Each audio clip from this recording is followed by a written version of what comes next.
Nous sommes dans la sanctification, non pas parce que nous avions enlevé le maquillage. Nous sommes dans la sanctification parce que nous vivons comme Christ. Nous sommes dans la sainte doctrine, non pas parce que nous avons refusé de porter les habits sexy, mais nous sommes dans la sainte doctrine si nous faisons ce que Christ a fait. Amen. Alléluia. Amen. Beaucoup de nous entretiennent de mauvaises relations avec les autres. Mais pourquoi Dieu veut que nous puissions vivre en paix? Nous avions lu hier, autant que cela dépend de nous, nous devons vivre en paix avec tous les hommes. La paix, c'est le contraire de la guerre. Mais parmi nous, nous vivons dans la guerre avec tous les hommes. Les gens qui se moquent de nous, nous entrons en guerre avec eux. La belle famille, la famille, les gens qui ont nos dettes, qui refusent de payer, c'est la guerre qui commence. Mais la Bible dit, vivez en paix avec tous les hommes, sans exception, amis ou ennemis, famille ou belle famille, voisins ou collègues, qu'ils soient gentils ou méchants. Moi, enfant de Dieu, j'ai reçu de Dieu la parole qui me permet de vivre en paix avec tous les hommes. C'est-à-dire, nous devons éviter des guerres, des conflits. Amen. Pour vivre en paix avec tous les hommes, nous devons éviter. Beaucoup de gens n'évitent pas les problèmes. Ils créent même des problèmes. J'ai remarqué la vie chrétienne de beaucoup de gens. Ils n'évitent pas de conflits, ils n'évitent pas de guerre. Mais la Bible dit, celui qui est sage, il voit venir le danger, il se cache. C'est-à-dire, quand tu es sage, quand tu es juste, il faut avoir la capacité de voir venir les choses, voir venir les conflits, et tu te caches. Mais la majorité parmi nous, premièrement, nous ne voyons pas venir les problèmes, la guerre. Et quand tu ne vois pas venir la guerre, tu ne vas pas te cacher. Un juste, quelqu'un qui fait de la sanctification, il faut que tu aies la capacité de voir venir le mal. Tu vois quelqu'un, sa façon d'agir, sa façon de réagir, sa façon de faire les choses, sa façon de t'approcher, tu comprends, non, ça c'est le mal. Et puis je me cache. Et surtout, je vais donner un exemple, j'ai remarqué, nous qui voyageons beaucoup, nous faisons beaucoup de missions par-ci, par-là. Et des fois, nous remarquons aussi une sœur en Christ qui s'approche de vous avec de mauvaises intentions. Et qu'est-ce que nous faisons, nous? Je ne dis à personne, mais quand je remarque, non, cette façon-là, ce n'est pas une bonne façon de s'approcher de moi, à peine habillé, des choses comme ça, non, non, non.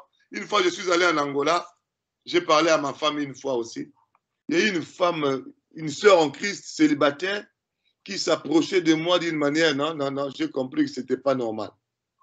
Je suis à table en train de manger, on m'a mis un morceau de viande, je n'ai pas aimé ça. Je trouve que tout le monde a remarqué que je n'ai pas aimé ce morceau de viande. Je voulais me débarrasser de ça. Elle était à côté. Non, vous pouvez mettre dans mon assiette. Moi, j'ai dit, ah bon. Deuxième signe, troisième signe, quatrième signe, j'ai dit non, non, ça, c'est pas normal. Et puis, j'ai commencé à fuir directement. Tu peux voir venir le mal et puis tu te caches. Même un conflit, tu peux sentir, non, cette histoire-là, avec la lire où vont les choses, ça peut arriver à un conflit. Je veux travailler pour me cacher, c'est-à-dire me dédouaner de cet élan de conflit-là. Pour que le verset puisse s'accomplir dans ma vie. Quel est le verset? Autant que cela dépend de vous, vivez en paix avec tous les hommes. Alléluia. Amen. Même malgré mes efforts de fuir le conflit, de fuir la guerre, mais si finalement, malgré mes efforts, je n'arrive pas à fuir, mais là, je suis surpris, je suis intercalé par un conflit, ça se déclenche, la guerre est commencée. le conflit est engagé. Qu'est-ce que je dois faire? Je dois maintenant rechercher la paix. La Bible dit, nous devons rechercher la paix et poursuivre la paix.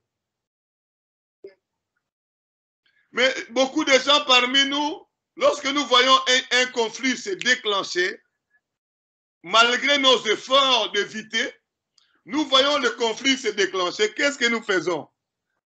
Nous commençons à chercher qui a raison.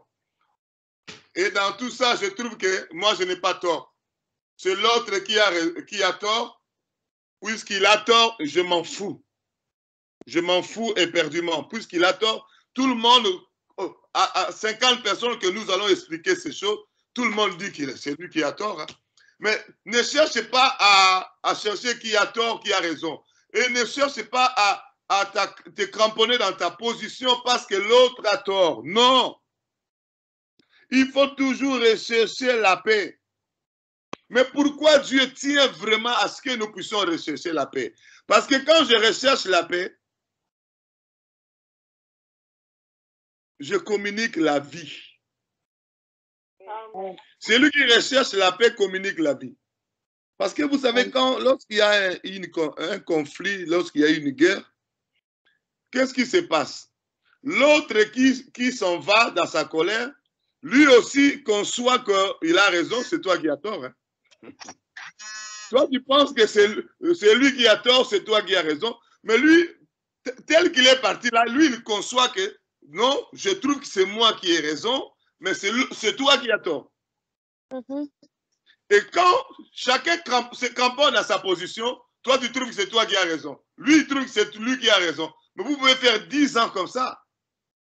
Et lorsque un conflit est entretenu comme ça, parce que chacun se cramponne à sa position disant qu'il a raison, ce qui est dangereux, c'est quoi? Un conflit peut commencer avec 2 personnes, mais au fur et à mesure que vous êtes chacun dans son coin, ça peut entraîner beaucoup de personnes dans ce même conflit-là. Est-ce que nous sommes là? Amen. Ça peut commencer avec 2 personnes, mais si vous entretenez ce conflit-là, ça va s'étendre aux autres personnes. Et quand c'est comme un petit feu qui s'allume, si vous soufflez seulement sur le tige d'allumette là, et puis le feu s'éteint. Mais si vous laissez ce feu-là continuer, et ça peut embraser toute une forêt. Oui ou non? Oui. Et si le feu arrive à embraser toute une forêt, même si vous venez 1 million de personnes, vous soufflez, est-ce que ça va s'éteindre? Non. Mais quand ça commence, ce petit feu-là, tu peux l'éteindre avec ton souffle seulement. C'est-à-dire, un conflit, quand ça commence, c'est facile. Lorsque vous appliquez les méthodes de Dieu, vous appliquez un peu d'amour, vous vous laissez être conduit par le Saint-Esprit en utilisant la parole de Dieu, ça peut s'éteindre sans faire beaucoup de dégâts. C'est comme ce feu-là. Mais lorsque vous laissez le conflit, parce que je trouve que moi j'ai raison, l'autre a tort, l'autre trouve aussi que c'est lui qui a raison et toi qui as tort, et le conflit va s'étendre, ce grand feu va embraser même toute une église, ça peut embraser toute une famille, ça peut embraser tout un pays, même la guerre mondiale, ça a commencé peut-être dans le conflit de 2 personnes. Je vous dis la vérité, hein, si nous voulons vraiment fouiller, la guerre mondiale a commencé comment? Peut-être le conflit de 2 personnes. Ils n'ont pas su éteindre ce petit feu, alors ça a embrasé toute la planète. Est-ce que vous êtes là? Amen. Amen. Mais Dieu ne veut pas que toute l'église soit embrasée par ce feu du conflit. Dieu ne veut pas que toute la famille soit embrasée. Il y a des familles qui ne s'entendent plus. Ils ne se saluent plus, ils ne se mangent plus, ils ne se sourient plus, ils ne se rigolent plus. Ils sont restés des années, chacun dans son coin. Mais le conflit a commencé avec 2 personnes. Si nous disons 2 personnes, mais ça a commencé dans le cœur d'une d'une seule personne qui voyait venir le feu et il n'a pas évité. Il a laissé le feu l'embraser dans la colère et il a réagi. Et c'était maintenant deux personnes. Derrière celui qui est à gauche, il a ses alliés. Derrière celui qui est à droite aussi, il a ses alliés. Les alliés peuvent constituer tout un pays. Est-ce que vous comprenez ce que je suis en train de dire? Amen. C'est pourquoi nous devons nous repentir toutes les fois que nous avons laissé des conflits, toutes les fois que nous avions entretenu des conflits. Peut-être il y a des gens qui sont même morts à cause des conflits que tu as déclenchés. Ils sont enterrés, ils se sont retrouvés dans le feu de l'enfer. Mais jusqu'à quand les gens vont continuer à mourir? Est-ce que nous ne pouvons pas finalement dire, non, je trouve que je dois arrêter ce conflit-là. Je dois travailler pour rechercher la paix. Ne nous cramponnons pas à dire que nous sommes dans la sanctification si nous entretenons des conflits. Parce que celui qui entretient des conflits n'entrera pas dans le royaume, quels que soient les habits décents que nous portons, quel que soit le visage naturel que nous avons. Hier, j'avais dit, il y a des gens qui ont des conflits la paix à rechercher même avec leur conjoint dans le mariage. Avec son mari, avec sa femme. Blessé par le comportement, blessé par les attitudes, les réactions, les actions. Et le mari ou la femme vit en conflit. J'avais parlé de la guerre froide. Et cette guerre froide, j'avais dit hier, lorsque la personne qui vit en guerre froide se retrouve quelque part, j'avais donné l'exemple de Caïn et Abel. C'était d'abord une guerre froide. Mais lorsqu'ils se sont retrouvés dans la forêt, qu'est-ce que Caïn a fait? Il a tué son frère. La guerre, toutes les guerres du monde commencent par la guerre froide et après, ça sera une guerre déclarée. Même si tu veux rester poli, tu veux rester faire un bon élève parce que tu ne veux pas faire voir que tu es en conflit avec l'autre, mais sache que la semence est là. Un jour, tu feras sortir le couteau pour le poignarder. Parce que c'est une semence, même si c'est une guerre froide, parce que celui qui gère ces guerres-là, c'est le démon, le diable. Un jour, il va t'utiliser, c'est comme, il va t'utiliser pour tuer, comme Caïn a tué Abel.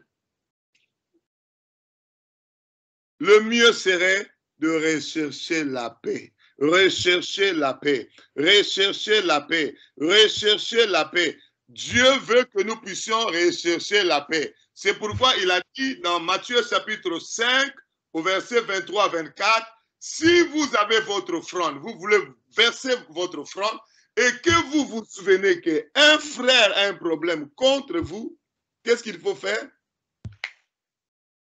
Dépose d'abord ton offrande. Ne verse pas ton offrande. Mets ça de côté et va d'abord te réconcilier avec ton frère. Ensuite, tu reviens de donner ton offrande. Pourquoi il dit mets ça de côté? Parce que quelqu'un qui vit en conflit, qui entretient des conflits, qui respire la haine, parce que lorsqu'il y a des conflits, on ne peut pas aimer quelqu'un avec qui on est en conflit. Même si tu dis non, moi je n'ai pas de problème avec lui, tu es en train de nous mentir, mais tu ne mentiras pas Dieu. Hein. Tu es en train de nous mentir, mais Dieu, tu ne peux pas le mentir. Moi, je n'ai pas de problème avec lui. Tout le monde sait que c'est lui qui m'a cherché le problème, c'est lui qui m'a cherché palabre. Oui, on sait que c'est lui qui a cherché palabre, mais après, avec ta blessure-là, est-ce que tu ne respires pas la haine suite à ces blessures-là? Parce que même si c'est lui le fautif, mais parce que tu es blessé et que tu n'as pas fait tu n'as rien fait comme démarche pour rechercher la paix, est-ce que tu es sûr vraiment que ton cœur aime totalement ton ennemi là? Je ne pense pas. Tu te dis victime, mais est-ce que ton cœur réagit comment face à ton bourreau? Est-ce que tu ne rends pas mal pour mal dans cette guerre froide-là? Parce que tu peux rendre mal pour mal sans parler. Hein? Quand tu respires déjà la haine contre quelqu'un, c'est-à-dire tu rends déjà mal pour mal. Parce que quelqu'un qu'on n'aime pas, on ne peut pas penser de bonnes choses sur lui. Hein? Et à ce moment-là, quand tu vas penser, tu vas émettre de mauvaises pensées. Vous ne savez pas que de mauvaises pensées peuvent tuer quelqu'un? Là, vous ne savez pas. Laisse-moi vous dire. Une mauvaise pensée, c'est aussi puissant qu'une arme à feu.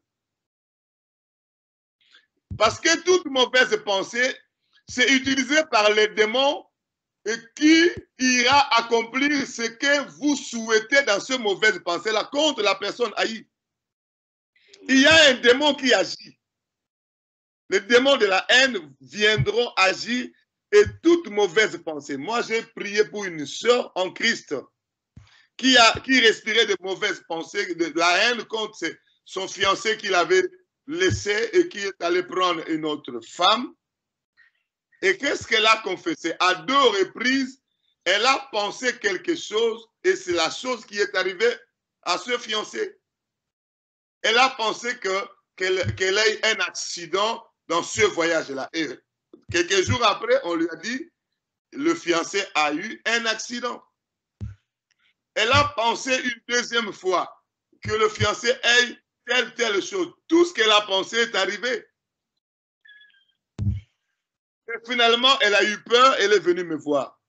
Elle a confessé, moi je lui ai dit, parce que j'ai enseigné comme ça, c'est pourquoi elle est venue. Toute mauvaise pensée, c'est utilisé par le démon. Il y a un démon qui viendra utiliser les mauvaises pensées pour atteindre la personne haïe. Amen. Et de même pour les mauvaises paroles. Tu lances une parole de malédiction, ça c'est connu, derrière la parole, il y a les esprits. Le Seigneur Jésus-Christ même a dit, les paroles que je vous ai dites sont esprit et vie. Derrière la parole, il y a un esprit. Si c'est la parole de Dieu, c'est l'esprit de Dieu qui est derrière. Mais si c'est la parole de malédiction, c'est pourquoi la Bible dit, bénissez, ne maudissez pas. Amen. Parce que Dieu sait que lorsque tu lances une malédiction, il y a un démon. Tu donnes le travail à un démon. Tu donnes le travail au monde des ténèbres, au monde des démons, qui prendront ces paroles-là pour accomplir ça. Les paroles que tu lances de malédiction, sont aussi puissantes qu'une arme à feu. Ça peut tuer la personne. Ça peut, l'avortement peut arriver dans la personne. Un accident peut arriver. N'est-ce pas qu'il est écrit dans la Bible, la vie et la mort sont au pouvoir de la langue? Pourquoi je parle, je prononce une phrase, pour comment ça peut tuer quelqu'un? Vous ne comprenez pas pourquoi Dieu a dit la vie et la mort sont au pouvoir de la langue?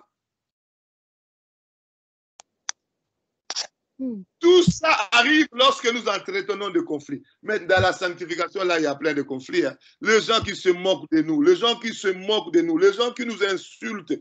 Tu es devenu comme... il y a une soeur, on l'avait dit, il est devenu comme aubergine. Hein.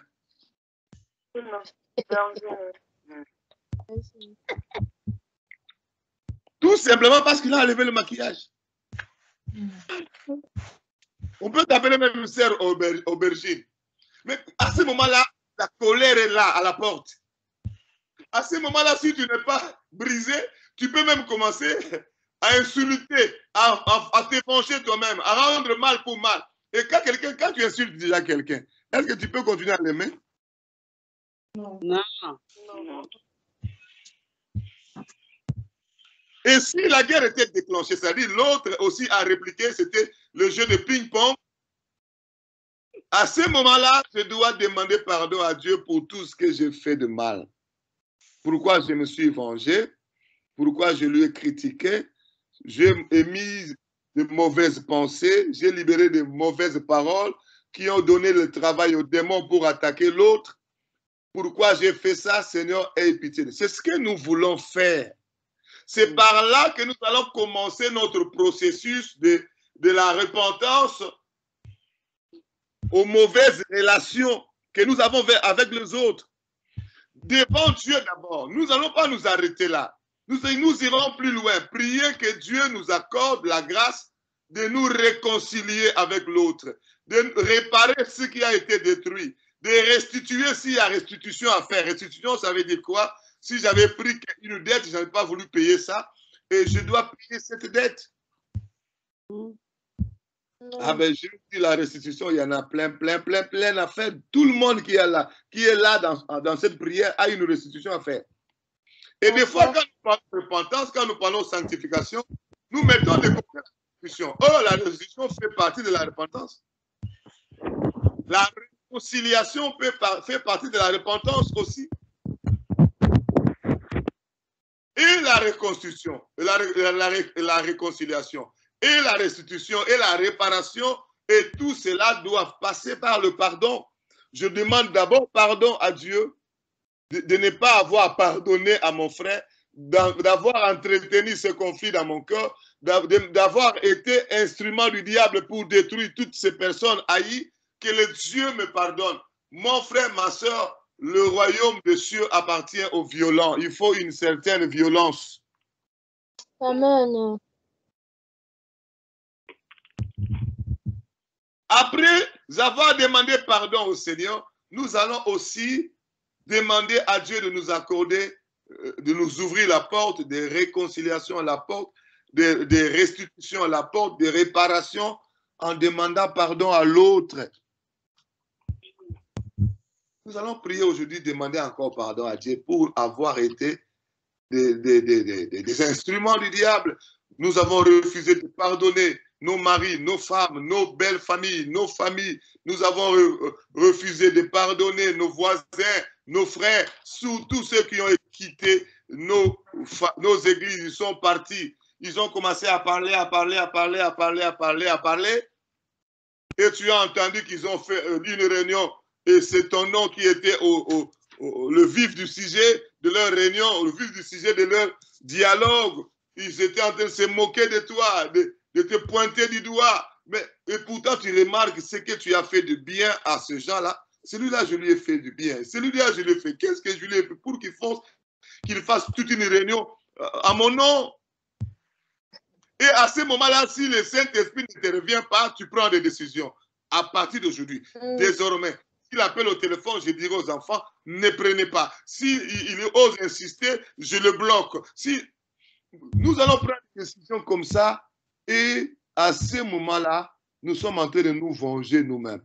Frères bien-aimés, nous devons nous repentir devant Dieu et demander à Dieu de nous accorder des voies et moyens de rechercher la paix avec les autres.